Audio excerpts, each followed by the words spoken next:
everyone, and welcome to another unboxing by TechBuzz SA. My name is Bhavesh, and today we have something really special.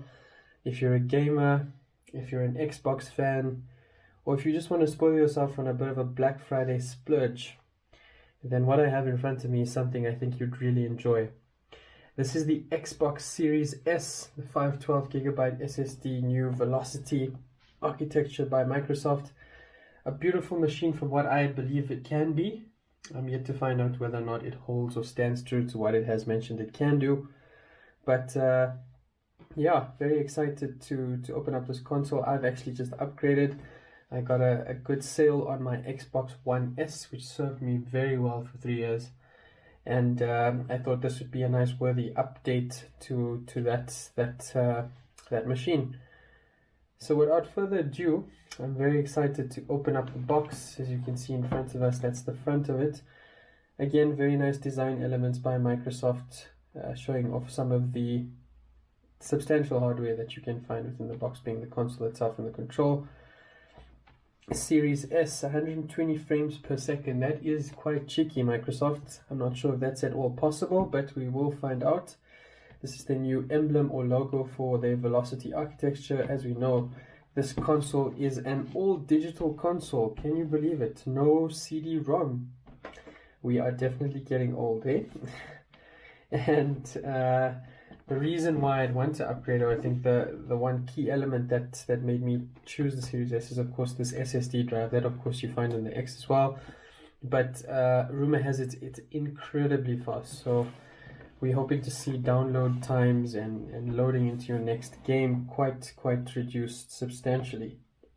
So that's pretty much the box. On the side, it basically explains most of what I've spoken about already.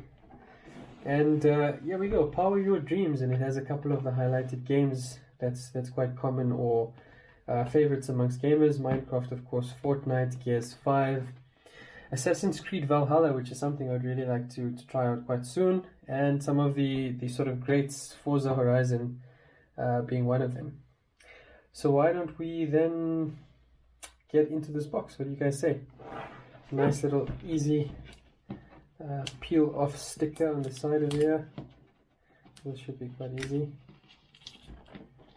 Gone are the days of knives when you unbox, eh? Ah, there you go.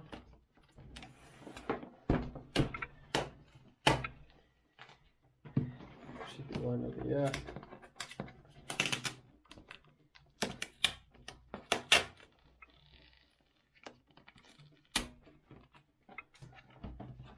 That's two.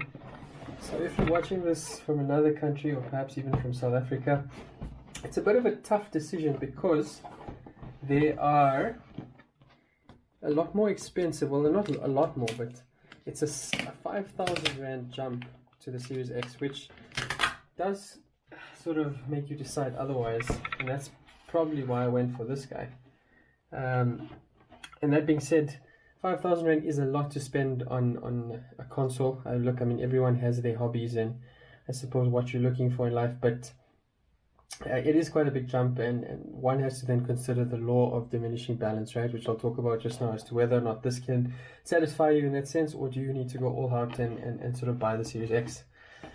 But more on that a bit later. So this is the console, and I am already stunned by how small it is. It is absolutely tiny in comparison to the One S that I owned prior. I like the little neat touch. Xbox right on top over there, and power your dreams. Let's do that. Oh my word, this is so small. I don't think I expected something to be that tiny, but let's leave that aside for a second. What else is in the box, guys? So this looks like just sort of an overview of what the machine can do. We have an Ethernet port, a USB, one HDMI. So if that's something that bothers you, maybe then consider upgrading.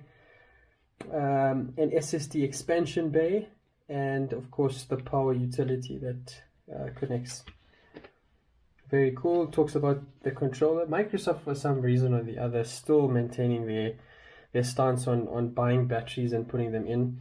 I don't know, it's a mixed bag for me. I'd prefer to have something in-house like you would with PlayStation, if I had to give an example, but it is what it is, and Xbox are sticking to it, eh? That is quite strange. I don't seem to see the controller, which is quite surprising. I wasn't sure where that go. Ah, there we go. There's the box over there. Okay, let's start with the manuals that absolutely no one's going to read ever, but good noting. Thank you, Xbox.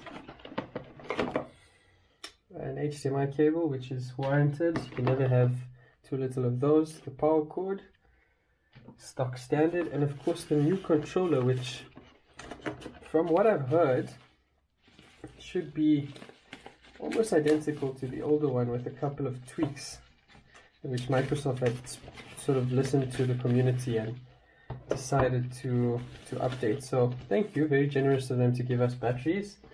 I appreciate that, Microsoft. Let's put this guy away. And there we have the controller. It feels very similar to the old one. For those of you that have experience with an Xbox controller, there's definitely a lot more grip on the side. So they've obviously then changed the plastic to have a bit of a rugged edge to it. Feels very similar. I don't know, I'm not a fan of having the buttons at the top, your shoulder buttons, in the same color as the controller. It takes away from maybe the older one, so I'm not maybe used to it. The buttons seem very clicky, very agile. Again, taking a bit of flair from the Elite controller, as you can see with the keypad over here. Joysticks feel the same, and of course the unique element with the new one is of course the share button, which obviously is a debut on the new console. Other than that, yeah, don't fix what isn't broken, right? It's a beautiful controller, works really well, and can give you hours of gaming. Okay, so let's pop this box aside and let's look at this console. So this thing is ridiculous. This is, jeez, if I had to compare it to my phone, look at that. It's pretty much the length of an iPhone 10. So that could give you a bit of dimensions to what it is. Power your dreams. Thank you, Xbox. I'll sincerely do that, or at least try to. Let's open this guy up. Take this guy out.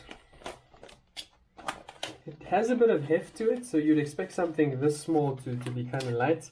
Isn't the case at all. It is quite a heavy machine.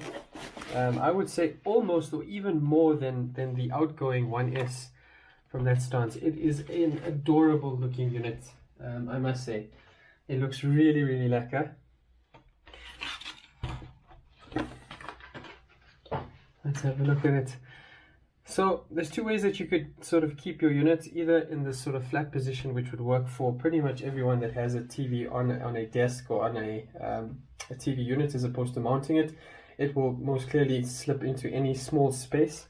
If you want to showcase it a bit more, it does have rubber legs at the bottom, so you can stand it up and you get a bit of a vertical look towards it. If we go around the console, a lot of air vents, that's all I can say. It's that it's wherever you look, there's sort of air vents, which I think is sort of normal for a console that pushes out for 1440p in this case.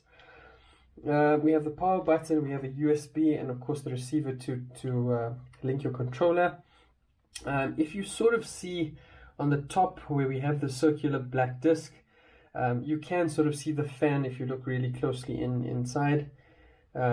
Which is obviously grateful as well. I'm still surprised at how heavy this Xbox is, but very cool nonetheless. So, onto something that I think needs a bit more discussion. Normally people won't go for this console, and that's because everyone is chasing the 4K syndrome, as I like to call it, which is fantastic. I mean, it's a new technology, well, not new, but sort of new to the console era. And based on longevity, it's probably the right way to go, because as we progress through the next couple of years, we should definitely see 4K become more of a household name than you would 1080p, or in this case 1440p. But that being said, everyone's on a budget, right? And in most cases, people will rather opt for something they can afford and make the most use of it. And I think with Xbox, especially with something called Game Pass, which is access to sort of the Netflix of gaming, pay a certain subscription every month. In South Africa, it's roughly around 150 rand. You get access to 100 titles, and you can keep gaming, which is ultimately the point of this, right? A lot of people can't spend close to 600 to 800 rand a month to purchase a game, and in most cases you shouldn't. It should be something that is part and parcel of the console that you're buying, and I think Microsoft is very smart in doing that, as opposed to selling just the machine, and then hoping for some other return through games. They're working on this monthly subscription, which I think is going to gather a lot of popularity, and we can sort of see it in South Africa happening already. PlayStation is certainly the stronghold here, but with something as unique as this, who knows what should come of it. But yeah, so my current setup then would be at 1440p, hopefully 60 to, I don't know, probably 60 frames per second. I think I'd be quite happy with. Again, I'm coming from a console that is quite prehistoric and most certainly satisfied me. From some of the research I've been doing between this and the 4K one, look, it's buying into the ecosystem, which is something you need to do. So you need to first of all buy a 4K TV. Then you need to make sure that that TV caters for a specific hertz, which 120 hertz or something along those lines. So there's a lot to consider, whereas for me this just works. You plug and play and you have a bit of fun with your mates. So there's a certain recipe for everything, and I think this is one that is economically viable, and it is something that Xbox is going to do very well in. I'll be doing another review on the actual console, and in terms of what's it like to play with, what's the interface like, and hopefully you can catch me on the next one. But that's all from me today, guys. Thank you for watching Tech Buzz SA, and I hope to speak to you guys soon. Cheers.